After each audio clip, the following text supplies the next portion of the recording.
नमस्कार दोस्तों, मेरे चैनल में आप सभी का हार्दिक स्वागत है। आशा है आप सब लोग स्वस्थ होंगे।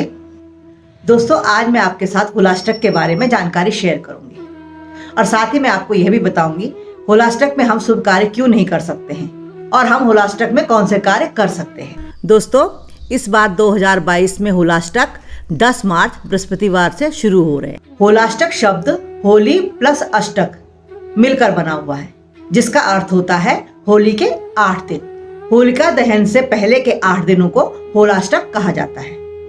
होलाष्टक में शुभ कार्य करने क्यों वर्जित माने जाते हैं, अब मैं आपको ये बताती हूँ। दोस्तों, ऋतु परिवर्तन होने के कारण इस समय की अवधि में मन कभी बड़ा उदास, मन कभी बड़ा अशांत और कभी चंचल होता है और इस समय आलस्य की मात्रा भी बहुत अधिक शरीर में हमारे बढ़ जाती है।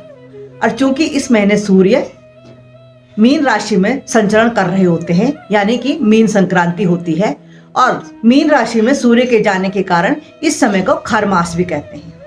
दोस्तों, सूर्य देव जब भी गुरु की राशि में जाते हैं तो वो 2 महीने खर मास कहलाए जाते हैं। एक सूर्य जब धनु राशि में जाते हैं, धनु संक्रांति, एक जब मीन राशि में जाते हैं तो मीन संक्रांति। इस समय हमारे आसपास के वातावरण में नेगेटिव एनर्जी ज्यादा फैल जाती है, क्योंकि मीन राशि एक जलीय राशि है और जलीय राशि में सूर्य देव का संचरण बहुत ज्यादा लाभदायक नहीं कहा जाता है।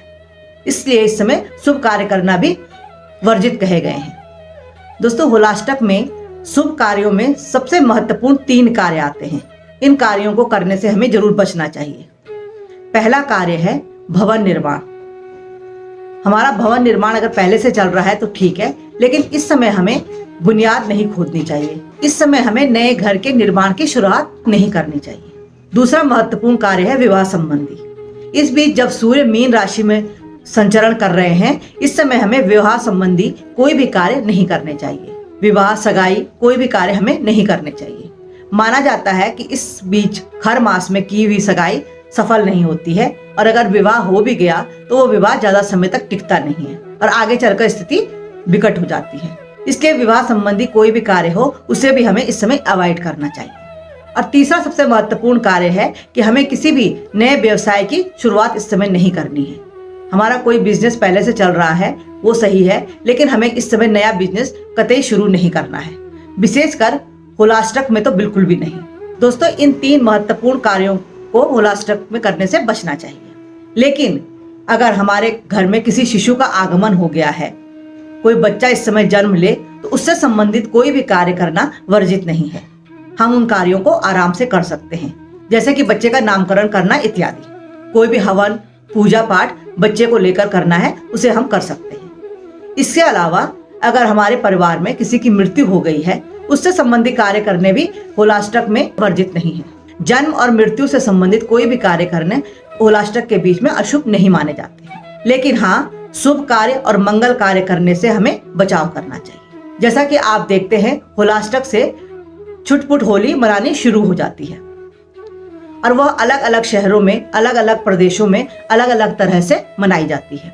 कहीं फूलों की होली खेली जाती है, कहीं लठमार होली खेली जाती है, कहीं रंगों की होली भी खेली जाती है।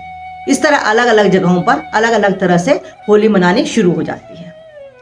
दोस्तों, होलाष्टक के दिन से ही जहां पर हमें होलिका दहन करना होता है वहां पर भी कार्य शुरू हो जाते हैं। होलाष्टक के प्रथम दिन ही उस जगह को गंगा जल से धोकर पवित्र किया जाता है और वहां पर एक होली का डंडा गाड़ दिया जाता है और फिर वहां पर होलिका दहन के निमित्त सूखी घास, लकड़ी आदि इकट्ठा की जाती है। उस जगह को साफ सुथरा करने की प्रक्रिया होलाष्टक के प्रथम दिन से ही शुरू होती है। दोस्तों, हमारे उत्तराखंड में होलाष्टक के प्रथम दिन से ही बच्चे एक थाली में रंग सजाकर और हाथ में एक डंडा लेकर घर घर में जाते हैं और उस डंडे पर अपने घर का एक पुराना कपड़ा टांगने के लिए कहते हैं और साथ ही रंग का तिलक लगाकर उस थाली में लोग थोड़ी दान दक्षिणा अपनी यथानुसार रखते हैं। इस तरह बच्चे पूरे मोहल्ले में घूमते हैं। कहते हैं उस डंडे पर जो भी कपड़े उपड़े लगाए जाते हैं पुराने, वो होलिका दहन की जगह पर जलाए जाते हैं, जिससे कि हमारे घर के, हमारे आसपास की सारी नेगेटिविटी दूर हो जाए। दोस्तों, होलाष्टक के अष्टमी तिथि से लेकर और पूर्णमासी तिथि के बीच में हर ग्रह की एनर्जी बढ़ जाती है और यह एनर्जी नेगेटिव एनर्जी के रूप में ज्यादा बढ़ जाती है। अष्टमी तिथि को चंद्रमा की नेगेटिव ऊर्जा ज्यादा बढ़ जाती है, इसी तरह 9वीं तिथि को सूर्य की नेगेटिव एनर्जी ज्यादा बढ़ जाती है, 10वीं तिथि को शनि की एनर्जी ज्यादा बढ़ जाती है और एकादशी तिथि को शुक्र की, द्वादशी तिथि को गुरुदेव की ऊर्जा ज्यादा बढ़ जाती है और त्रयोदशी तिथि को बुध की ऊर्जा ज्यादा बढ़ जाती है। इसी तरह चतुर्दशी तिथि को मंगल की ऊर्जा और पूर्णमासी को राहु की ऊर्जा अत्यधिक बढ़ जाती है और इन सब ग्रहों की ऊर्जा नेगेटिव स्थिति में ज्यादा बढ़ती है। इस कारण हम मनुष्यों को इस बीच निर्णय लेने की स्थिति में बड़ी कठिनाई होती है और अधिकतर लोग गलत निर्णय ले लेते हैं। इसलिए इस समय कोई भी शुभ कार्य करना वर्जित कहा गया है, क्योंकि इस समय मन स्थिति सामान्यता अलग रहती है। होलाष्टक के इन 8 दिनों में हमें इस बात का विशेष ध्यान रखना चाहिए और अपने आचार व्यवहार को नियमित पूर्ण और संयमित रखना चाहिए। दोस्तों, फागुन मास को भगवान कृष्ण का और भगवान शिव जी का महीना कहा जाता है, इसलिए हमें अपने ग्रहों की इस नेगेटिव एनर्जी को शांत करने के लिए, इस नकारात्मक ऊर्जा को शांत करने के लिए जितना हो सके भगवान महादेव की और भगवान श्री कृष्ण जी की पूजा उपासना जरूर करनी चाहिए।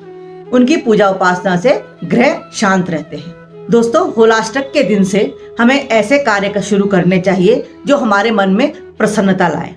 और जैसा कि मैंने आपको पहले भी बताया कि होलाष्टक के प्रथम दिन से ही जगह जगह पर अलग अलग तरह से होली मनानी शुरू हो जाती है, जो कि हमारे जीवन में स्फूर्ति और ऊर्जा का संचार करने का प्रयास किया जाता है। और होलाष्टक के खत्म होने के बाद हम शाम को होलिका दहन करने के बाद दूसरे दिन छरोली यानी कि रंगों की होली, गीली होली खेलते हैं और अपने जीवन में प्रसन्नता का अनुभव करते हैं। तो दोस्तों, यह मैंने आपको होलाष्टक के बारे में छोटी सी जानकारी दी। आशा है आपको मेरी यह जानकारी जरूर पसंद आएगी।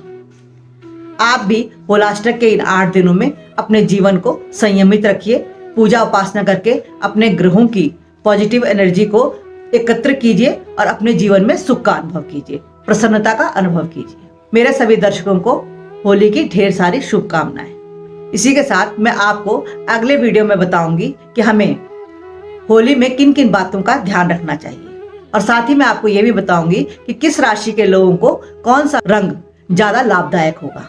चलिए मिलते हैं अगली जानकारी के साथ, तब तक के लिए नमस्कार। बच्चों को ढेर सारा प्यार।